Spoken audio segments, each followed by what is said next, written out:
guys. Welcome to your HSBM Media Day press conference. Coach, if you could just start by introducing yourself and the guy you have in here with you today. I'm Brad Wilkerson, head baseball coach at the Kings Academy. I'm going in my 5th season as the varsity head coach, and I have my catcher, senior catcher, 4-year starter, Jake Girardi. Where to begin? What do you feel like talking about today? You're making me think about my team already. Well, let's just talk about today. How did the media day go for you guys today? It was good. I mean, we kind of take it easy. I don't like our guys to run because we're kind of short on numbers. And if I have one pulled hamstring, I'd be very upset as a coach. So, but just getting out here and taking it infield and missing the first week of practice really set us back a little bit as far as our preparation as far as infield and stuff. So it was great to get out here and take an infield in front of some teams and kind of put pressure on our guys to actually field a baseball, and it was pretty good. How did they respond? We need some work. We need some work, but that's the fine. time of year to be working, yeah, right? I mean, just to get guys out and actually just take an infield and see where we're at. I mean, we've been trying to catch up on skill work because we're behind, so we missed a week. So we're doing a lot of skills right now, just trying to get in shape and get conditioned so I can really focus on doing that stuff once the season gets here. Maybe from a player point of view, how much did today help you guys? I think it was definitely good to just get out there. We have a very young and new team this year, different from last year, so it's good to kind of get on the field and see the new feel of the team that we're going to have this year. Well, tell me a little bit about the new team this year, Coach. Well, graduating 10 seniors is always tough for any program, and I think I'm looking forward to it.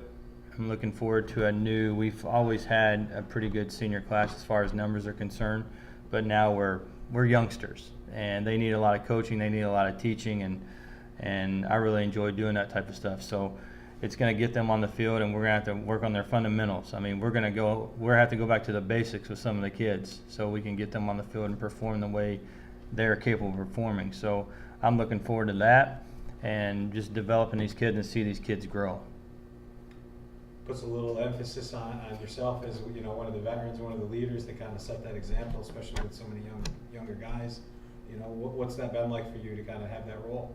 Well, it's definitely different from where I started because coming in freshman year, game 3 is when I took over the catching job, and being the freshman that I was, it's nerve-wracking and it's a lot different than JV ball. It's the intensity level is way higher. So now being the position that I'm in, knowing how the younger guys feel, I think it's good to have like that chemistry on the field, and I can be able to help the younger guys know like when to be calm and what to do in different situations because I was in their shoes. Yeah, certainly you can relate, having been there playing as a freshman yourself. Right.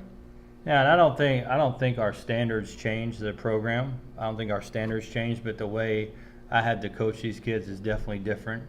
I mean, I probably, if you would ask him, probably a hard-nosed, pretty tough coach on the kids sometimes. And this year we have to really back off and be a little more positive because we've got so many young kids that are going to make mistakes, and we need to teach them. So yeah, for me, that's that's the change for me is I got to kind of not change my standards of where we want to get, but back off with them in the process.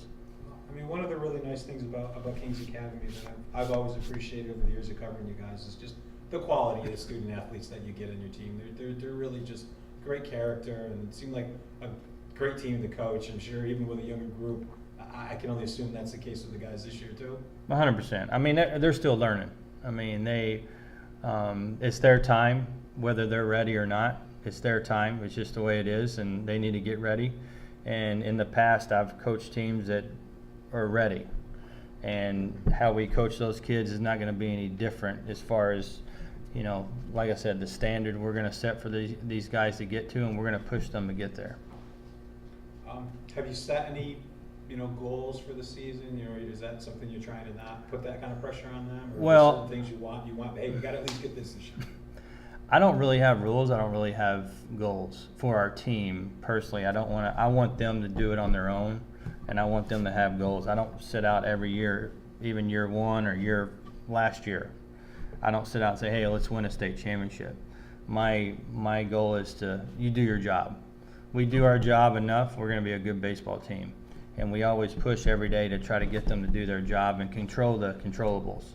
And that's what I try to do. I don't really set goals for our team, say, hey, if we have a really good, talented team one year, like last year's team is so much talented, more talented than this year's team. I'm not going to say, oh, let's go win a state championship. That's our goal.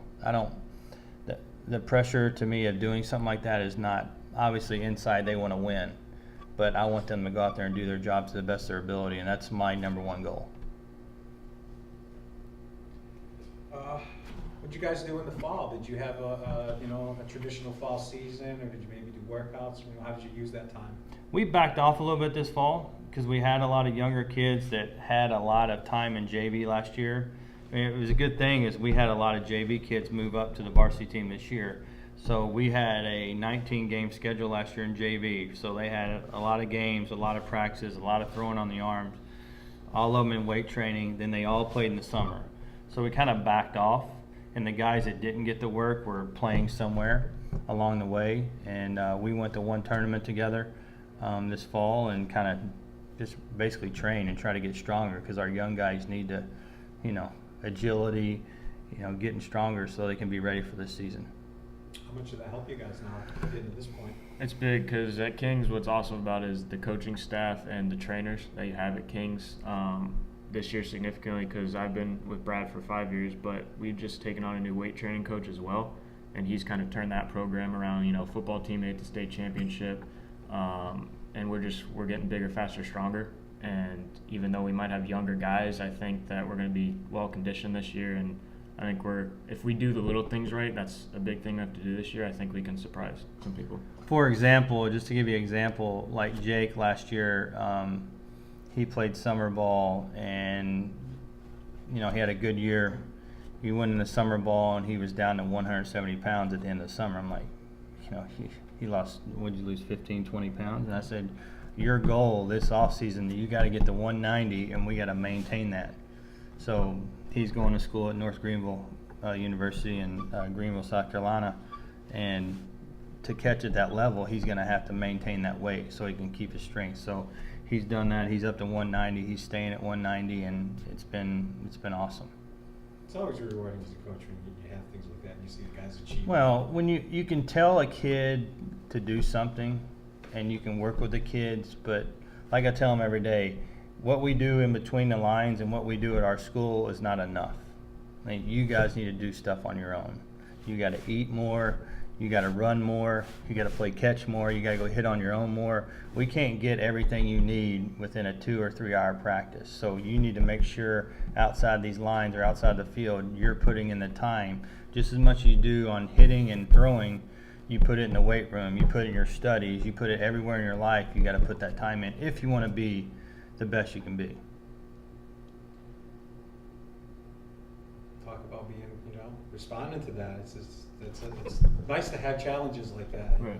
Not a lot of, you don't see that all the time nowadays in the world that we live in, but I really appreciate that. How do you feel when they set those sort of challenges? Right. Well, it's awesome because Coach Brad challenges me on and off the field, whether that's with baseball or academics, to get the work done and then do more. If he sets a goal, try to achieve and do past that. And then being at Kings, the academics are hard, so you're working on your academics in school, and then you're going to baseball and you're working on your goals. And the school's great because it teaches you how to balance your time, how to manage your time, and set goals for yourself, know how to manage your own time, and then achieve those goals and then go past them and strive to be better than you were the day before. Our weight training coach said that every day you need to get 1% better, whether that's if you can't work out that day, go read a book, go do something, get 1% better every day, and if you do that, then you'll reach the goals that you want to achieve. As a senior, what game are you most looking forward to this year? I'm looking forward to all of them. It's going to be a fun season. I love these guys. It's a homegrown team this year, so I've grew up with these guys, and they're hungry. So I like that about this team. We're hungry, ready to fight. Of course, senior night is always a huge night, but this year I really want to get out of the district, so I'm excited to try to get this team to regionals and compete up there once again because I haven't played in regionals personally since freshman year. So I'd love to get back to playing the regionals. Kind of a heartbreaking loss last year, wasn't it? Yeah. Almost had it It was last a year. tough one. Is that, I guess you can't build off of that so much when you graduate most of the guys that were part of it. I know that was a really tough way for the season to end then, you guys. But is that something you've talked about with the younger guys and trying to use that as like maybe a cautionary tale or help them? 100%. I mean, I won't forget that game the rest of my life. I mean, you can't even script a movie what happened that game, and hey, it happened, whatever. But it's a great teaching tool for me to use by paying attention to small details and finishing the smallest thing that you just take for granted sometimes on the baseball field is going to cost you a game if you don't finish. And it's been a great teaching tool, and I haven't brought up a lot, but I brought up a couple times about, just references, because we've had, guys that weren't playing as much, but guys that were at the game, they saw what happened, and it was heartbreaking for our school. Well, just like you say too, and I'll use a personal example because it gives me a chance to give you guys credit due. Getting after it every day. Sometimes you have it, sometimes you don't. And the example I'm going to use is, I had to go and cover a baseball game last year. It was a pretty long drive for me. It was a game of the week on a Friday night. I was tired. It'd been a long week, and I was like, I didn't want to go. It didn't have anything to do with the teams or anything. I was just like, man, my mind is not there today. And I was just in a whole negative, mindset the whole day. And then I drive up to Kings Academy, and I watch a game of the week with you and Cardinal Newman, and it was one of my favorite games of the whole year. And you guys totally reinvigorated me, and I left there completely polar opposite of the mindset that I went in there, and it really reminded me that you always got to bring it. And even like they said with Babe Ruth, he always answered the bell, and that was a big turning point for the rest of my season. I carried that game and the element that you guys provided for me and Cardinal Newman provided for me, and the way that you played that game, it inspired me and helped me carry through the rest of the season. So I bring that up to thank you. And again, that was how a do you good give your game. guys? Yeah. It was a good game for the it Kings was Academy. an electric atmosphere. I mean, and I know it was a great game for you guys, but even in a tough loss for Cardinal Newman, they didn't lay down for you guys at all. That was very competitive, despite what the score might have said. Right. And I think you talk about exciting. I think our school's done a good job of giving us some resources to build upon our program. We're doing some stuff on the field that kind of for the viewing area. We've got new batting cages coming. It's going to be awesome for the program. And our new athletic director is really putting an emphasis into baseball. And our new president's really putting an emphasis into baseball. So hopefully, we can build this year and keep building and keep playing well and keep playing, hard-nosed, exciting baseball. Well, you certainly opened my eyes and reminded me what's what, and I thank you, and I don't doubt at all that that's what we'll come to see at Kings Academy, because I know that's how you guys do. We'll see. Thanks for having us. Gentlemen, thank you very Yeah, much for thank you. coming. I appreciate Thank it you. very much. Good seeing you.